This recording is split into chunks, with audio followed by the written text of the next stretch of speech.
Bueno, lo siguiente es para continuar con la clase de tornillos. Esta vez nos concentraremos en tornillos pasadores.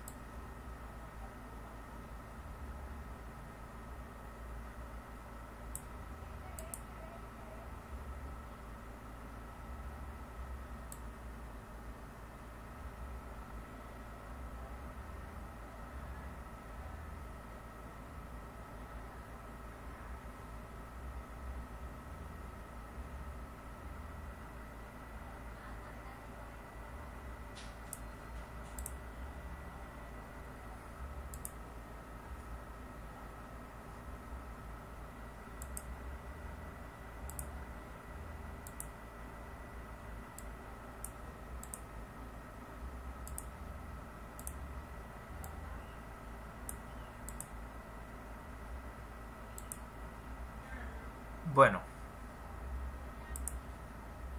esencialmente la diferencia entre un tornillo sujetador y un tornillo pasador es que el tornillo pasador va a soportar una carga cortante, mientras que el tornillo sujetador esencialmente es una carga axial. De hecho, en el caso anterior no mencionamos los casos en que la junta esté sometida a compresión, pero en esencia está sometido a carga axial, ya sea de tensión o de compresión, si nos estamos refiriendo del tornillo o de las placas.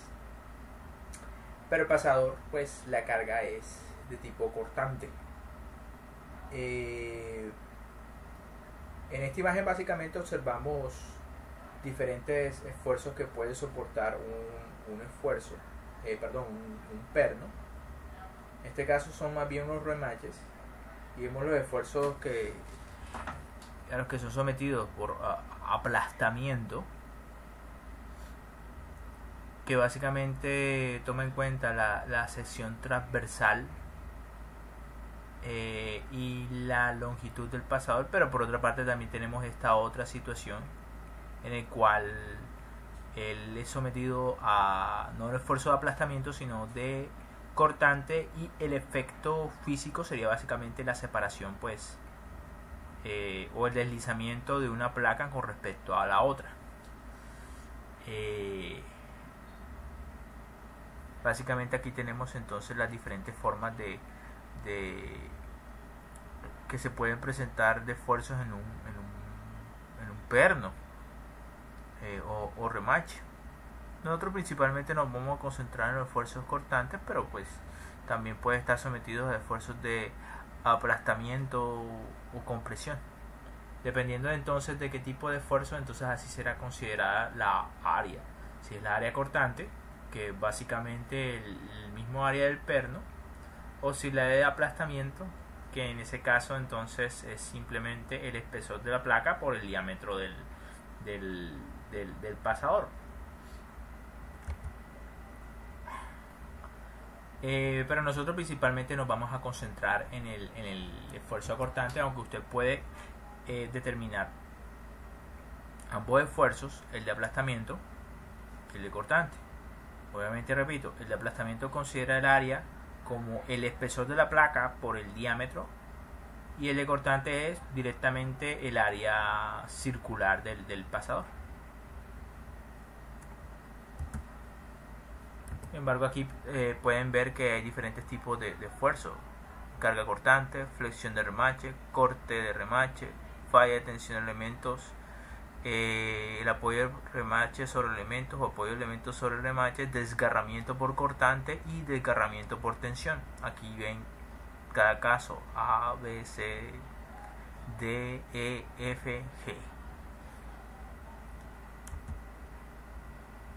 Nosotros nos vamos a concentrar principalmente en lo que es concerniente al cortante, pero vuelvo y repito, pues sobre todo en la parte de los libros de resistencia de materiales, pues trata mucho de estos diferentes esfuerzos que pueden estar sometidos un remache, y no solamente el cortante, sino esfuerzos por el aplastamiento o que puede ocurrir, que es también desgarre de la placa. Pues ahí pueden ver una variedad de diferentes situaciones, pero nuevamente repito, nosotros vamos a concentrar en la situación C.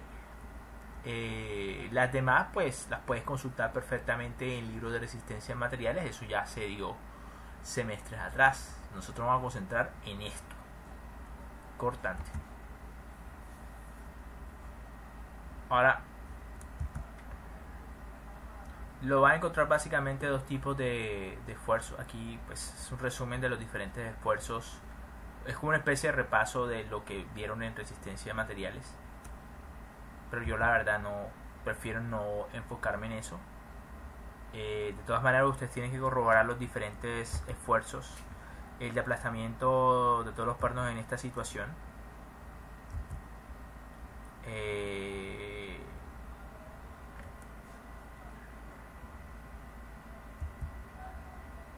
El cortante de los pernos, que nuevamente me refiero que es básicamente se tiene en cuenta el área circunferencial y la cantidad de áreas. Bueno, podemos hacer una ligera revisión para esta situación problema. Tenemos entonces unos 4 pernos, pero si se dan cuenta, esto está sujetado básicamente a una placa, una segunda placa que es la de aplicación de la carga y una tercera placa. No son 2 placas como en estos casos, sino 3 placas. Entonces tenemos por una parte el esfuerzo de aplastamiento de los pernos, todos los pernos cargados. Entonces básicamente se considera, para calcular ese esfuerzo de aplastamiento, la carga directa y la cantidad de áreas que serían aplastadas. Si se dan cuenta, la placa intermedia no es continua, es una placa por un lado, una placa por el otro. Significa que realmente los esfuerzos de aplastamiento estarían comprometidos con estos 2 pernos por una parte y estos 2 pernos. Por lo tanto, entonces resulta claro que ese esfuerzo de aplastamiento está repartido entre 2 pernos. Por eso ven este 2 en la parte de abajo. T es básicamente el espesor de la placa, en este caso esta placa, y básicamente el diámetro de los pernos, que estos pernos parecen de 3/4. Eso es básicamente, y el espesor de la placa es la placa intermedia, 1 pulgada. Entonces, por otra parte, tiene que ver el cortante, el esfuerzo de aplastamiento permisible, que básicamente tiene que ver con la resistencia de prueba del perno sobre el factor de seguridad deseado. Despejando la carga de ahí, básicamente determina cuál es la carga permisible en el caso de que se desee un factor de seguridad de 1.5. Y pues esta resistencia de prueba es de 85 kPsi, que creo que es grado 5.2 el material.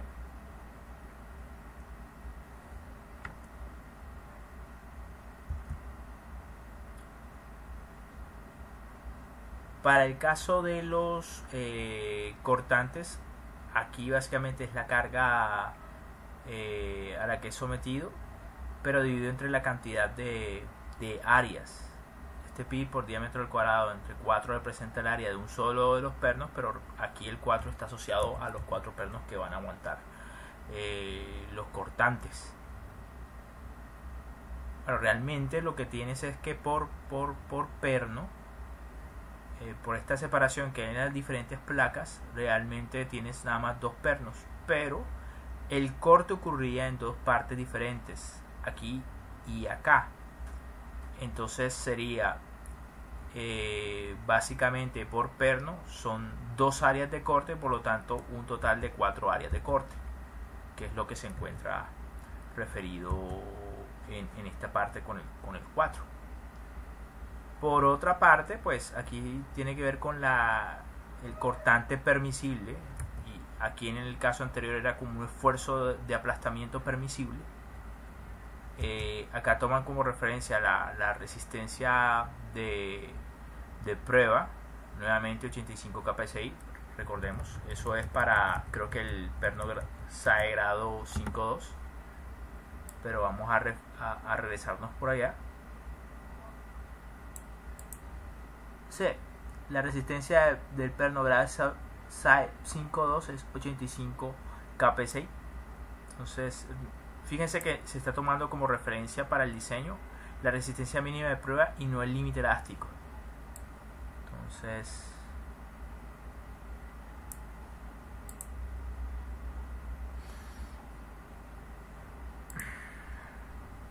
ahora, ¿por qué .577? Recuerden la teoría de falla de distorsión máxima, o von Mises dice que el .577 o el 57.7% del límite elástico es aproximadamente la resistencia cortante. Aquí tomaron como referencia la resistencia de prueba, y este es el factor de diseño deseado. Entonces, de aquí se calcula básicamente la carga que sería capaz de soportar en cortante, y nos damos cuenta que para esa situación específica sería 57.8, y en la anterior era esa carga para aplastamiento era 85 kPa, y quiere decir que es más crítico someter a cortante esos pernos, es más crítico someterlos a una carga de cortante que de aplastamiento.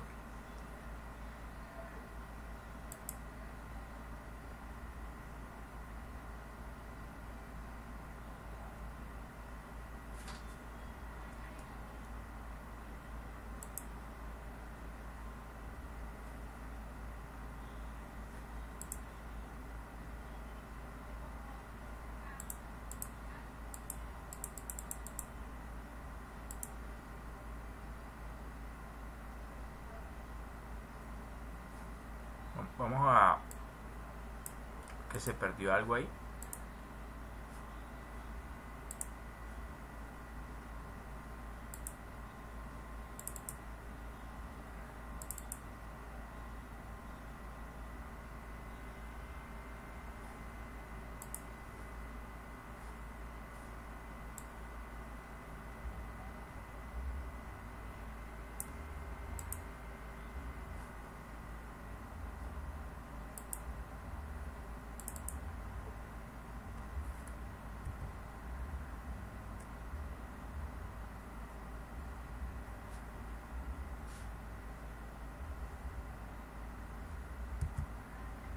Bueno, ahí está, nuevamente se había perdido esta información.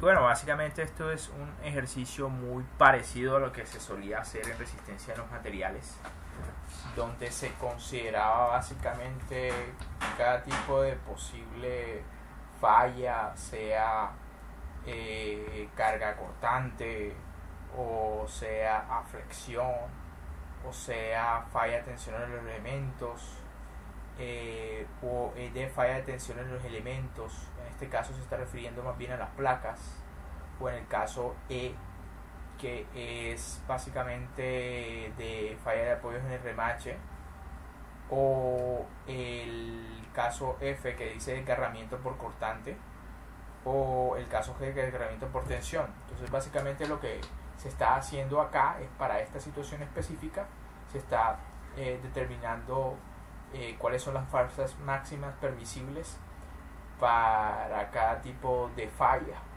Acá aplastamiento ya se explicó con antelación, también se explicó cortante en todos los pernos activos, pero los demás casos son básicamente las otras situaciones, y nos damos cuenta que de todas las situaciones la más crítica en este caso es, por una parte, el cortante del perno en todos los pernos activos, y si las roscas en el caso de si las roscas de los pernos no se extienden en los planos de cortante para 4 pernos, y si las roscas de los pernos se extienden en uno de los planos. Entonces básicamente de todas las situaciones las más críticas es principalmente acortante sobre aplastamiento en los pernos, o incluso sobre cortante en los bordes o desgarramiento de las placas. En esa situación específica es más crítico el cortante. Entonces básicamente para repasar un poco lo que se solía dar en resistencia a los materiales. Pero nuevamente digo, nos vamos entonces a concentrar solamente en los cortantes más que en el aplastamiento o en el desgarramiento en la placa.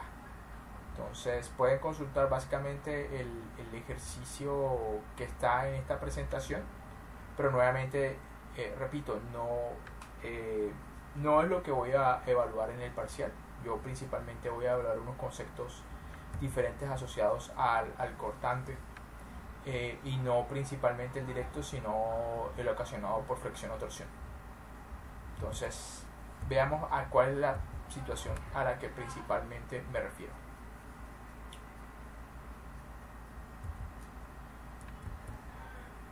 Bueno, esta es la situación principal. Básicamente lo que proponen acá es que algunos de los pernos sean empleados para sujetar, pero para transmisión de potencia se empleen unos pernos para soportar la carga acortante. Por un momento olvídense de que existen estos pernos que principalmente tienen la función de sujetar. Y entonces los únicos pernos que existirían serían estos, que eran a veces de sujetadores. Este y este. Ahora, asumo básicamente que las cargas externas que actúan en esa junta es básicamente esta carga P. Entonces, esto casi sería una situación muy parecida a la de un empotramiento, solamente que el empotramiento obedece a esta realidad, a esta configuración de pernos sujetadores y pernos pasadores, donde los pernos sujetadores serían estos y los pasadores serían estos. Ahora, la idea de los sujetadores es que ellos no vayan a aguantar nada de esta carga prácticamente, sino que lo vayan a aguantar principalmente los pernos pasadores que están aquí. Aunque realmente esto funcionaría igual si los quita los pernos sujetadores. De hecho, hay más chance de que en esta configuración tanto los pasadores como los sujetadores terminen aguantando las cargas. Entonces, por eso les dije que en algún momento quiten este y este. Bueno, la situación básicamente sería la que observan acá. A ver, ¿cómo lo pueden interpretar? Bueno, aquí lo ven claramente. Sí, aquí es más probable que se entienda, pero vamos a utilizar esta imagen y aplicar pues figuras para facilitar el entendimiento, para que no vaya a haber un enredo de los conceptos.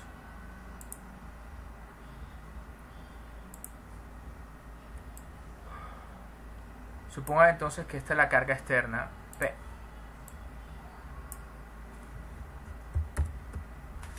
Si yo les hiciera una figura sencilla que representara esta situación, podría limitarme a los... Vamos a guardar esto y a cerrarlo.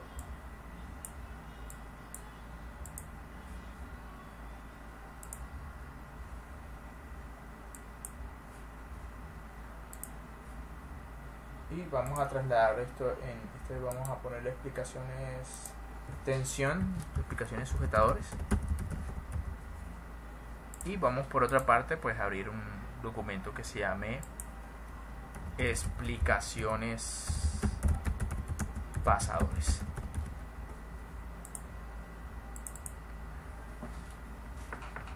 Y vamos a coger esta situación problema para que se entienda más fácilmente, porque hasta ahora me parece que las explicaciones que he dado hasta ahora son muy difusas. Entonces vamos a ser más puntuales en explicación y creo que será mucho más fácil para el entendimiento.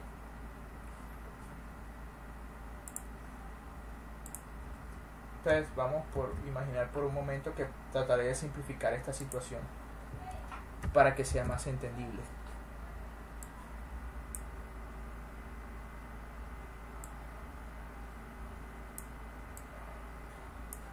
Listo. simplificar esa situación, bueno, breve.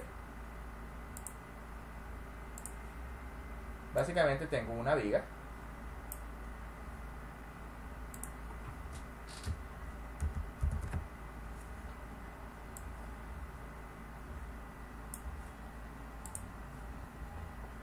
que en cierta forma se encuentra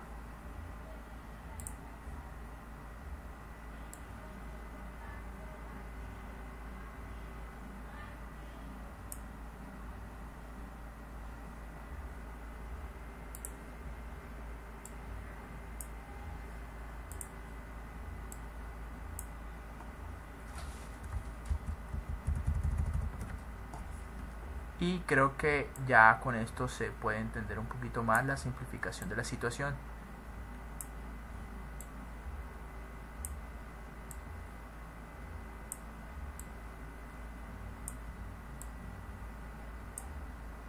¿Qué es eso? No es más que una viga que está empotrada en un extremo.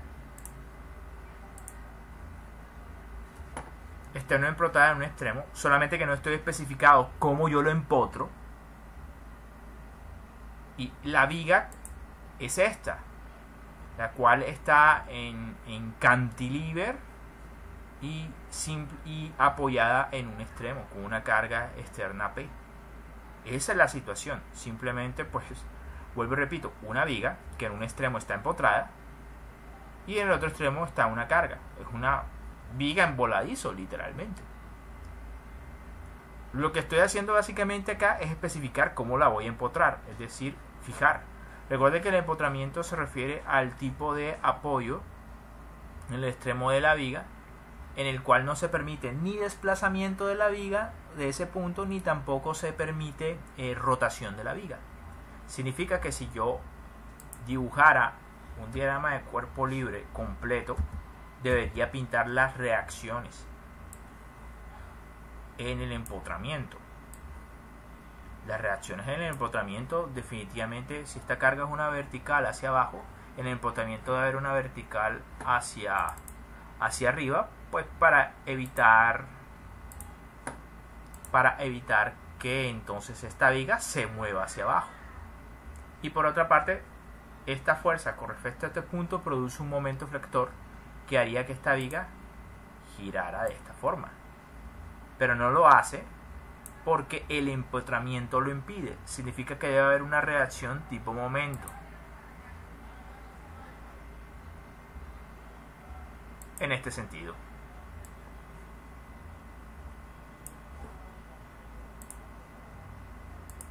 y ahí está.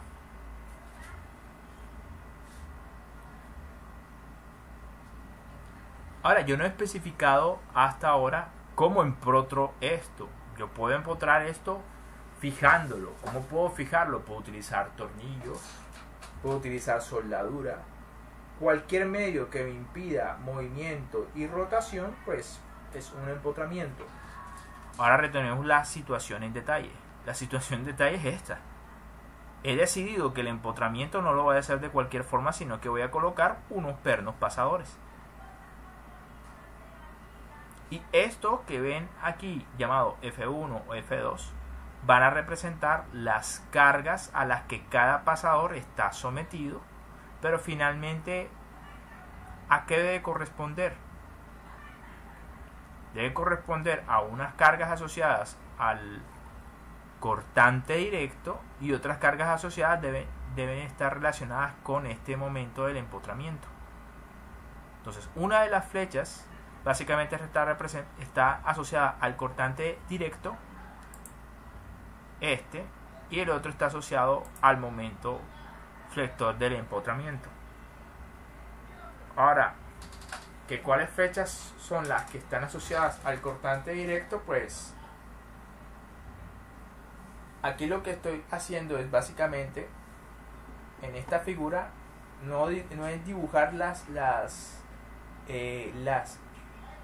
reacciones, sino trasladar la fuerza esta al empotramiento.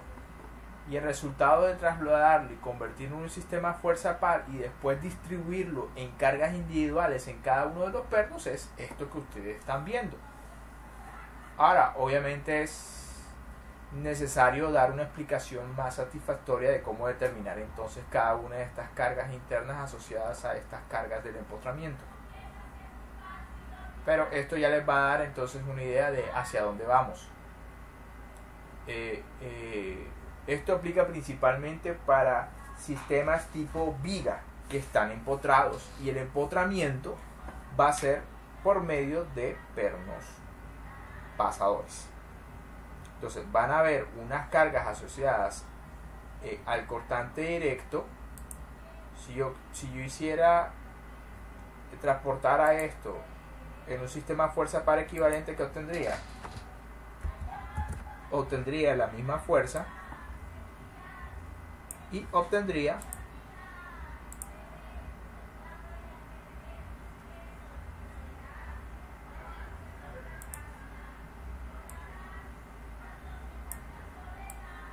y también obtendría un momento flector.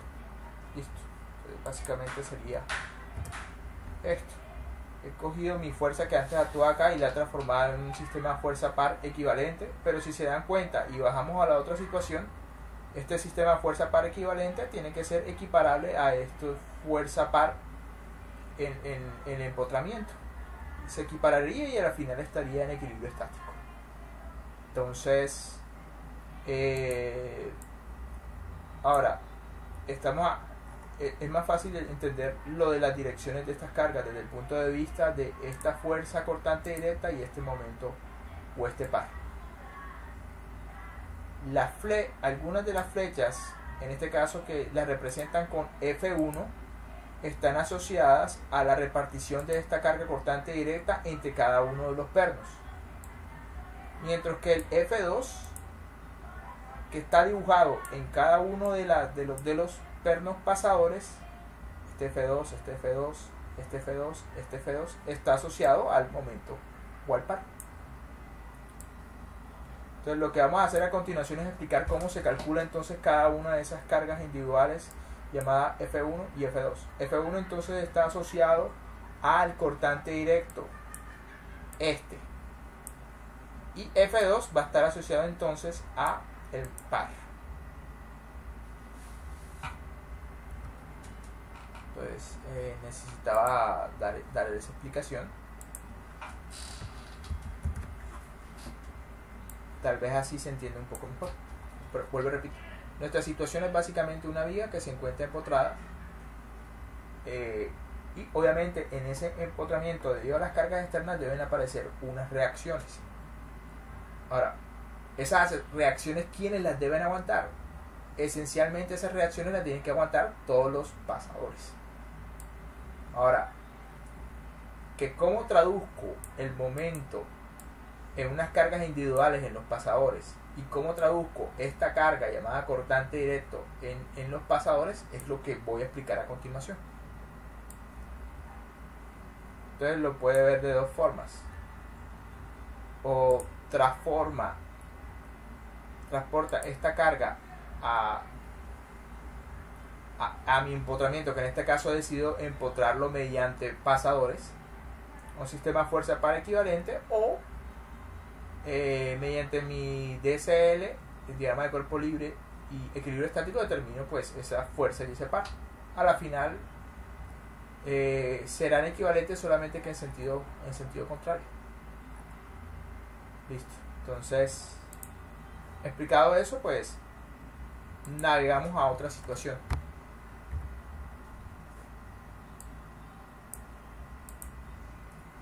A partir de estas situaciones que vamos a explicar,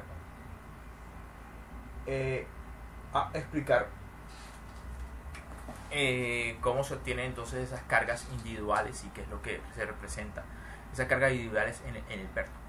Suponga entonces ahora que estamos hablando de otro tipo de viga, esto que es básicamente una lámina, y pues hemos decidido empotrarlo a este par de vigas, este par de canales, los rosados, con pasadores. Pero desde el punto de vista de la simplificación de la viga pues es esto, una viga empotrada en sus dos extremos. Tiene una carga distribuida en el centro y al final eso va a producir unas relaciones de carga cortante y momento flector en los extremos. Ahora, ¿qué es lo que observo acá? Es relativamente simple. Es como si me concentrara aquí, por ejemplo, en este lado, hiciera un zoom de qué es lo que se vería desde el punto de vista de los pasadores, no desde la viga. Esto representaría el diagrama de cuerpo libre de la viga, pero esto representaría qué es lo que le está sucediendo a los pasadores, a mi empotramiento de este lado. Ahora, aquí lo que va a estar dibujado es como si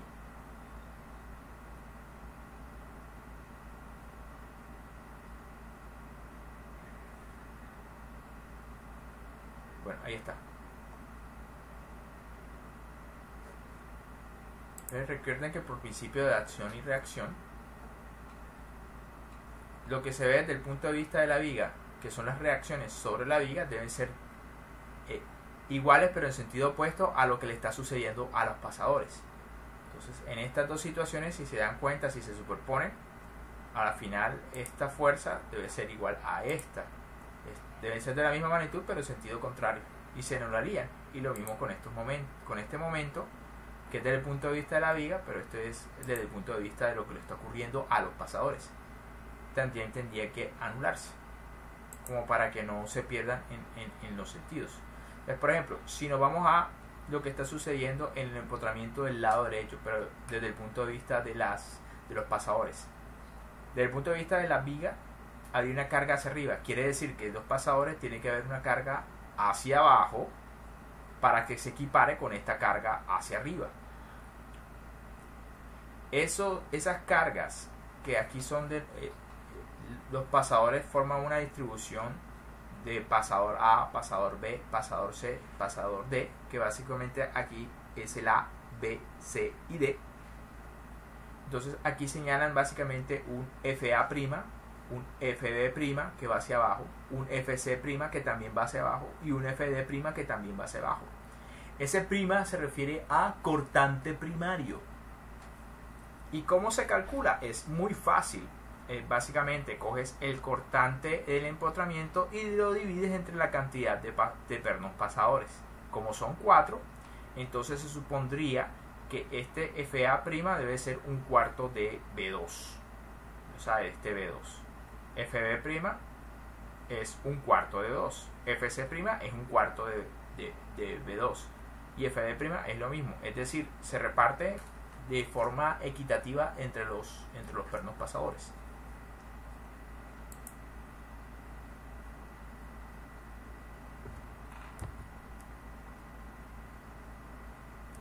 Bueno, aquí está.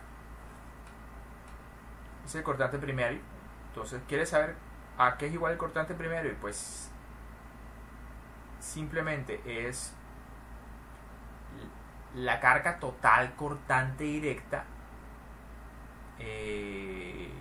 La carga total directa la vas a dividir entre la cantidad de pernos. Y eso entonces te va a dar el cortante primario o cortante directo. F1. Aquí sería FA', FB', FD', FC'. Ahora el problema es cómo determinas este FA2', FB2', FC2' y FD2'. Este es el cortante asociado a la flexión. En este caso sería, vamos a ponerle asociado a M2. Bueno, aquí están colocando asociado a M1 como deseen, si nos vamos a situar en este empotramiento o en este empotramiento. Entonces bueno, listo.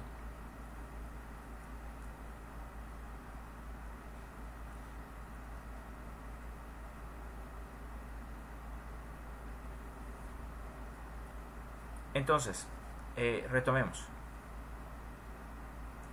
por un momento este FA2' y FD2' y FD2' y FC2' es llamado el cortante indirecto o el cortante por flexión, porque como su nombre lo indica, es la flexión la que lo determina, pero de forma indirecta. Entonces, ¿cómo lo determinamos? Entonces, definitivamente podemos considerar que la combinación de radio de giro con respecto a la carga FA2' produce un momento. De igual forma, la combinación de este radio de giro B con respecto a la fuerza FB2' produce otro momento. Y entonces el radio de giro D con respecto a la carga F2' produce un tercer momento. Y FC2' por este radio C produce otro momento.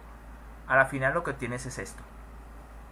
El momento del empotramiento no es más que las cargas individuales de los pasadores asociados a ese cortante indirecto multiplicado por sus respectivos radios de giro. Esa sumatoria a la final me debe dar el momento flector del empotramiento, ya sea M1 o M2 dependiendo de dónde me esté situando.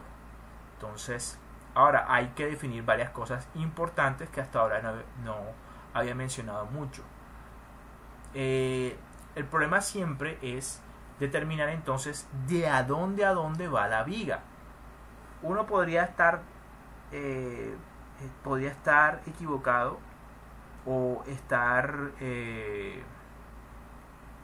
por así decirlo tentado a tomar la distancia total de la viga entre esta parte y esta parte, pero otros podrían decir, bueno, ¿y por qué no entonces tomo la distancia total de la viga como esta parte y esta parte?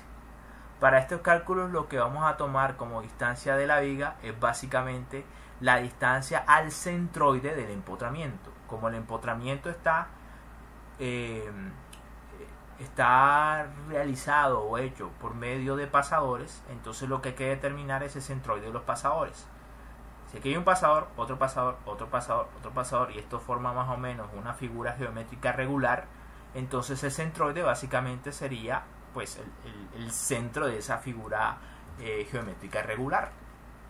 Ahora, estos radios de giro se definen entonces desde el punto del centroide hasta el respectivo pasador.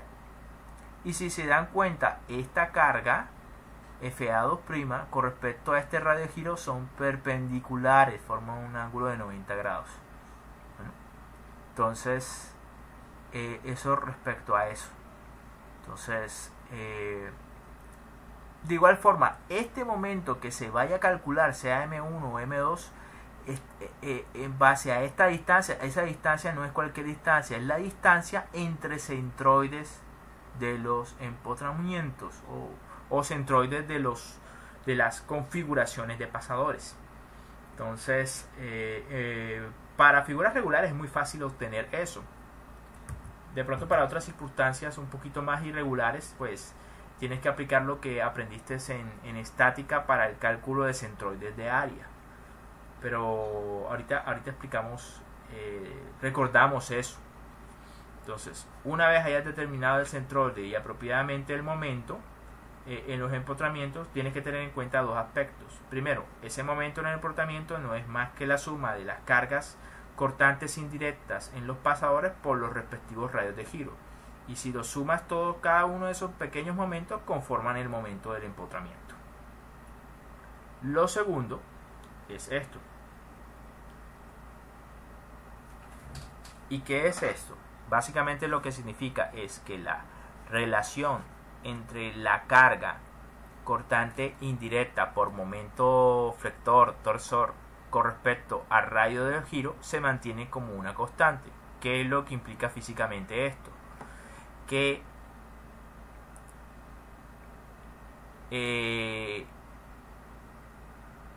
bueno, esto básicamente lo que significa veámoslo de la siguiente manera. Vamos a copiar esto. A ver, físicamente, ¿qué es lo que significaría esto?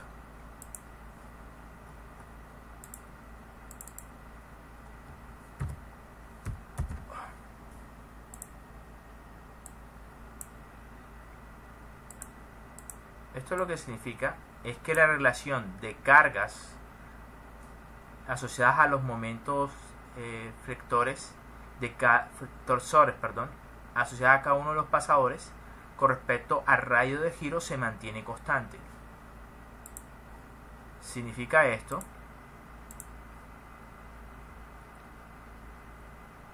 que un perno que esté muy alejado del centroide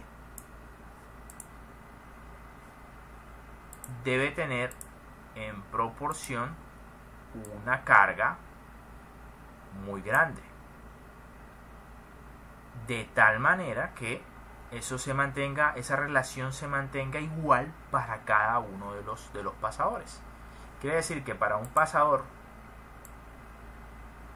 que el radio de giro con respecto al centroide sea pequeño, entonces la carga asociada a él va a ser pequeña.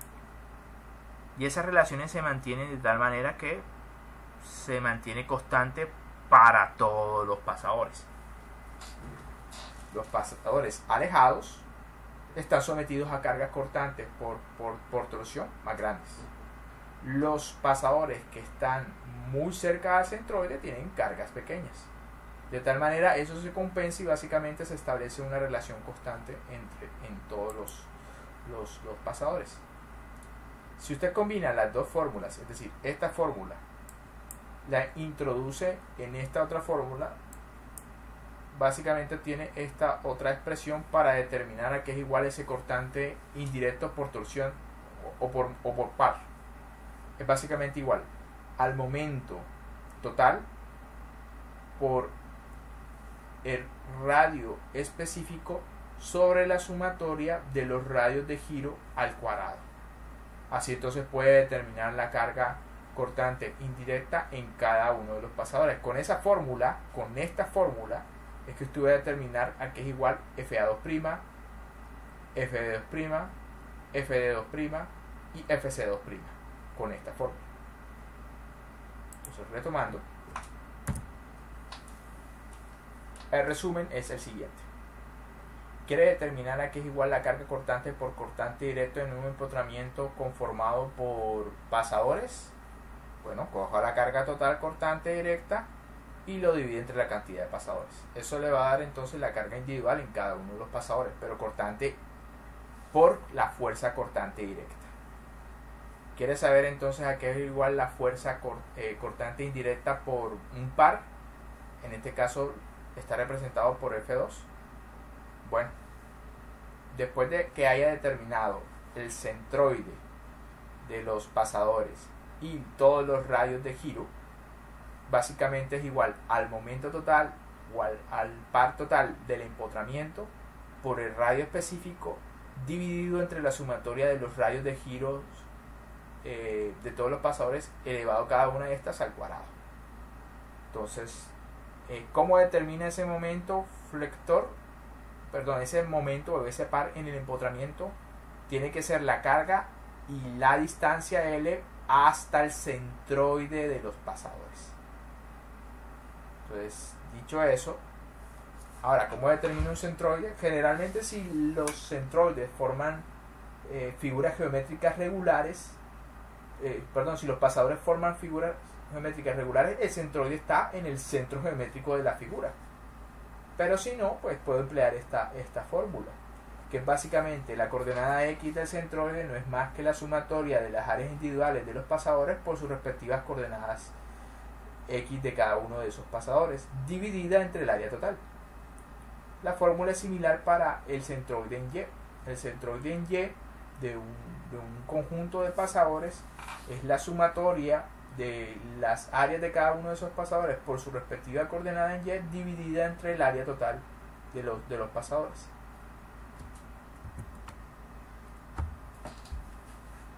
Bueno, ¿qué hacen? Bueno, esto produce en un pasador un cortante y esto produce otro cortante, pero a la final son dos cortantes. Entonces, la manera apropiada de trabajar en esos casos es de estas dos cargas cortantes, este por cortante directo y este por indirecto asociado al par,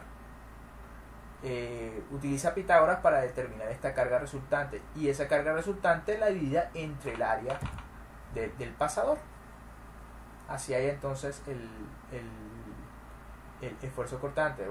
El esfuerzo cortante en un pasador va a ser igual a la fuerza cortante resultante. Esto la obtiene por Pitágoras, una suma pitagórica del cortante directo producido por la carga cortante directa en el portamiento y más el cuadrado más el cuadrado del cortante indirecto ocasionado por el par, dividido entre el área de ese pasador. ¿Contra qué compara para saber si se parte o no el pasador? Como se supone que son esfuerzos cortantes, no va a ser la comparación con el límite elástico, sino como el límite elástico a cortante, el SIS. Si emplea la teoría de von Mises o de distorsión mínima o energía de distorsión, pues será el punto 57 o el 57.7% del límite elástico. Eso es el límite elástico a cortante, y este SIS es la propiedad, atención, y el factor de seguridad pues se establece como el SIS sobre el cortante. Básicamente eso es el procedimiento a seguir. Entonces, este es un ejemplo, pero creo que podemos, bueno, es un ejemplo de hecho para esa situación, pero quiero concentrarme en un ejercicio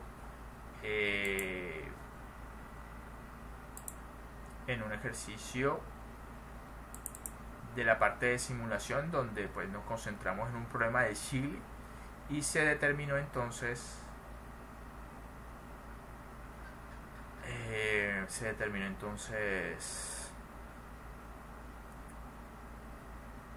aquí está, simulación tornillo cortante.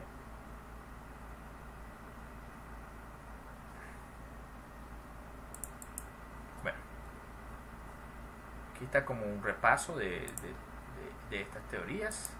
Tienes un conjunto de pasadores, pues pero tienes que primero que todo determinar el centroide con estas fórmulas, porque ya las había mencionado con antelación. Una vez determinado el centroide, determina los radios de giro y aparte de eso determinas el brazo real para calcular el par asociado al empotramiento. Y una vez eso, empleas este par de fórmulas para determinar las cargas cortantes en cada uno de los pasadores debido a la carga cortante total y las cargas cortantes debido al par torsor.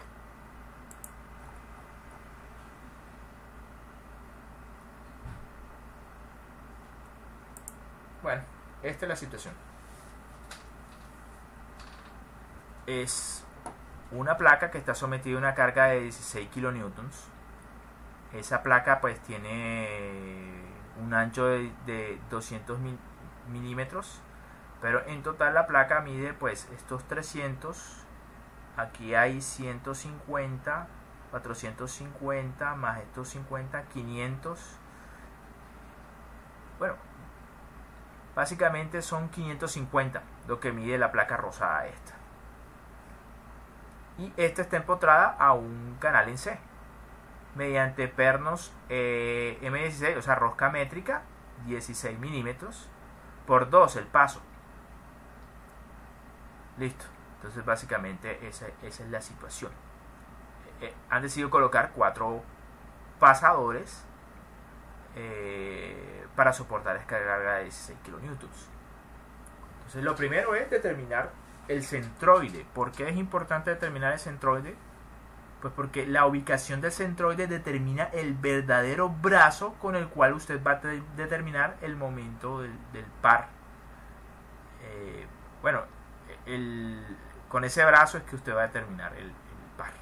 Vuelvo y digo, o sea, si yo tengo esta fuerza de 16 kilonewtons, el primer paso es determinar las reacciones en este empotramiento. Con la carga no hay problema, porque yo sé que a la final la carga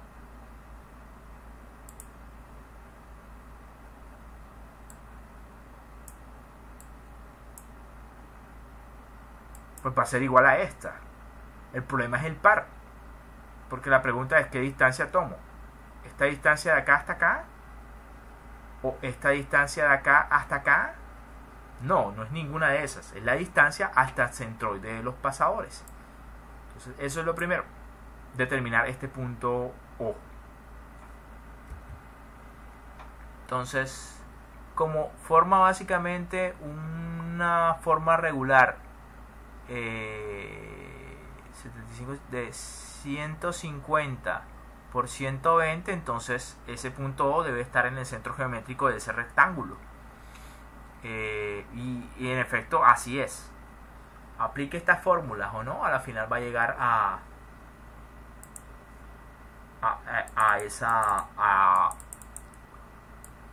así aplique esta fórmula, al final a eso es lo que va a llegar. Entonces no le dé tantas vueltas con formas regulares como cuadrados o rectángulos. El centroide es el centro geométrico de la figura. Entonces, dado eso, entonces ¿cuál es el brazo con el cual yo voy a calcular mi par? Tengo 300 milímetros más 50 más 75, este es 50 y 75 es 125. Es decir, 425 es la distancia que hay desde el centroide hasta esta carga. Y con esas distancias que debería calcular mi momento. Ahí está. ¿Cuál es la carga cortante en mi emportamiento? Ya les dije, no había problema con ese porque pues tiene que ser esta misma carga, pero en sentido opuesto.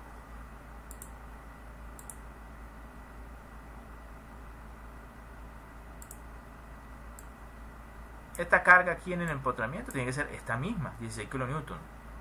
Por diagrama de cuerpo libre y por equilibrio estático tiene que ser 16 kN aquí. Entonces básicamente esta es la fuerza que se va a repartir, este es el cortante directo. O en las fórmulas es P, 16 kN, que se va a repartir en 4 pasadores. Lo que no sabía era el momento.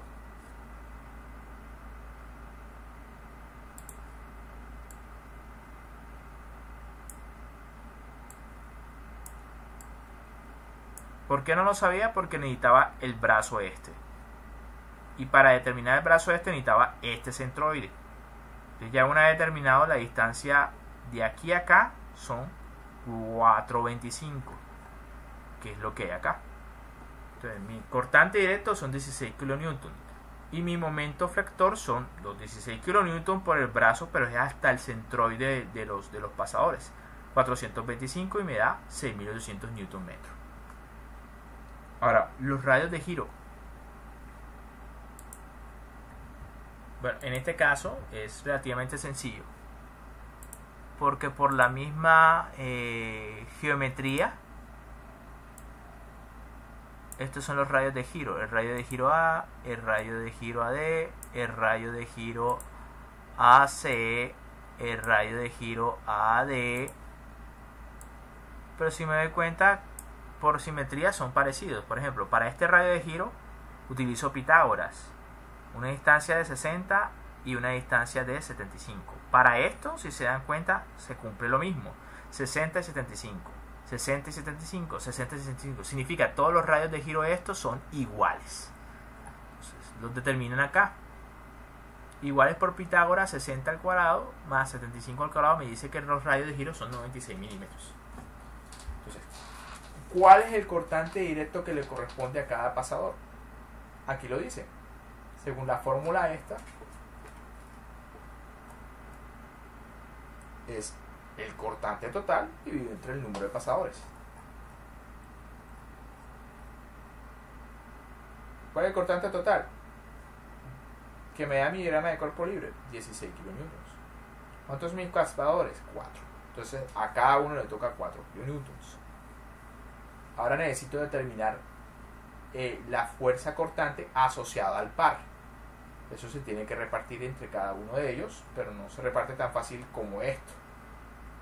Utilizo esta fórmula. La carga cortante asociada a un par es igual al par total por el radio de giro específico en ese pasador sobre la sumatoria de todos los radios de giro al cuadrado.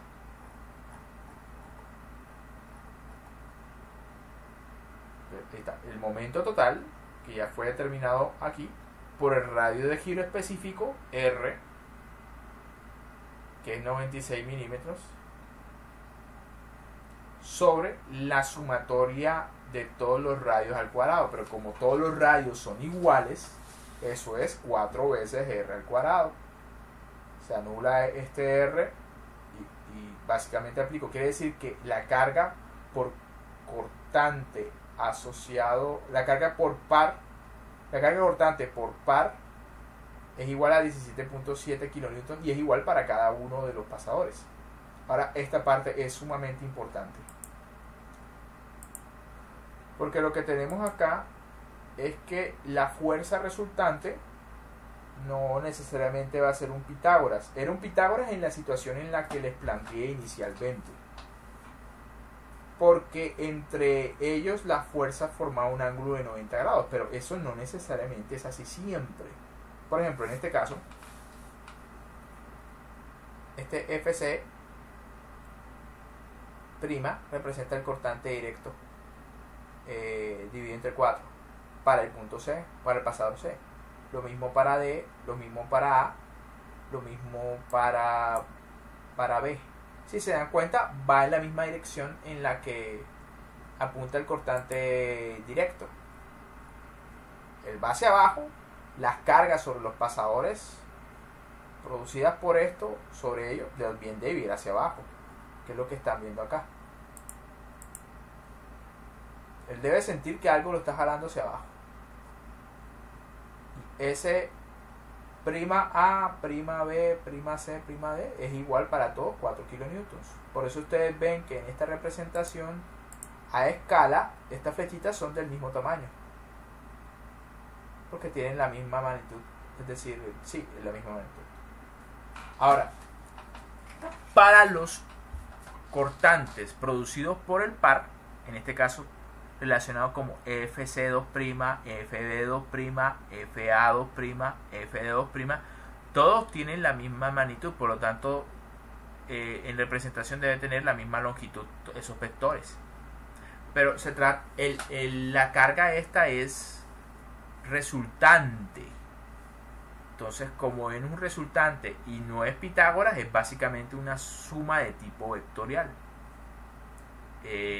Bueno, se forma el paralelepípedo S y en la diagonal es que va el resultante de esa suma vectorial. En este caso, ese resultante es FB, FA, FD y FC. Ahora, esto ha sido intencionalmente en el libro pintado a escala. ¿Y de qué se perpatra? Que ante las componentes por cortante directo y por par son iguales, me refiero que todas las componentes de cortante directo son iguales a 4 kilonewton, y lo mismo para el par, todas son iguales a 17.7.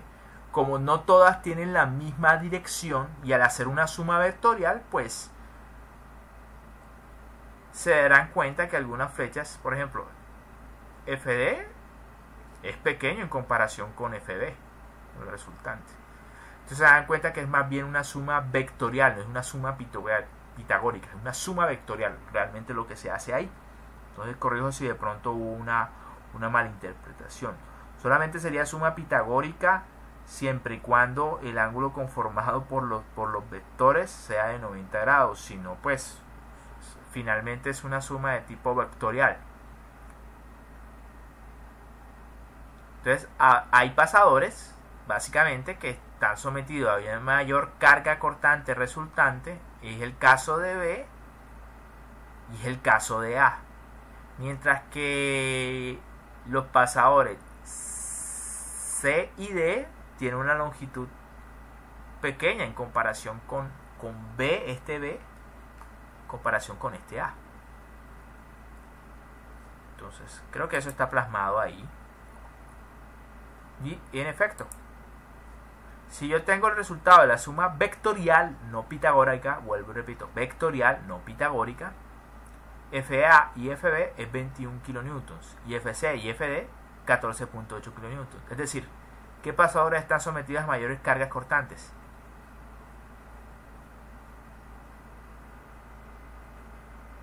Estos, que son los primeros en recibir el golpe de la carga, A y B, son los que están sometidos a mayor carga cortante, mientras que los otros están sometidos a una carga ligeramente menor.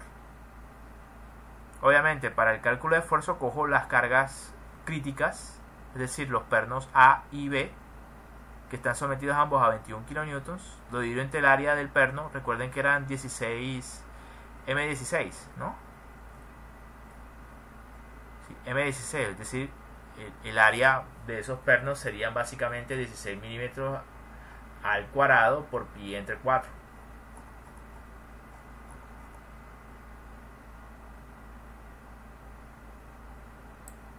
Que es aproximadamente 144 milímetros. 1 kilonewtons entre 144 milímetros da 146 megapascales.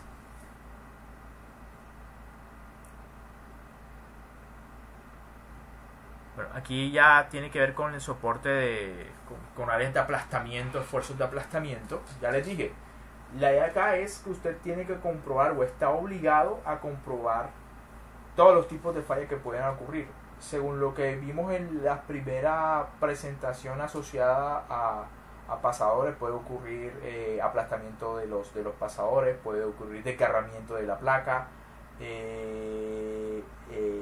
etcétera. Entonces usted tiene que corroborar que en ninguna de esas situaciones vaya a haber una falla.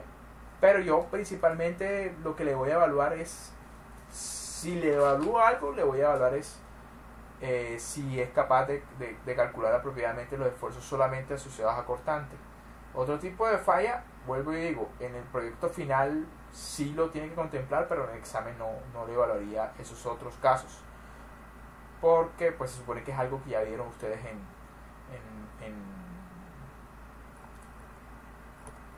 ya es algo que ustedes vieron principalmente ¿cómo decirles? En resistencia de materiales, cuando calcularon pernos. Entonces a mí principalmente lo que me interesa es que en situaciones en las cuales hay empotramiento y estén sometidos a un juego de pasadores, tanto cortante directo como flector, pues sepan calcular apropiadamente los cortantes resultantes. Y ahí está, básicamente eso es. Bueno, una vez calculado este esfuerzo de 146, lo compara con el límite elástico del material del pasador. Y yo creo que con eso terminamos este tema. Gracias por su atención.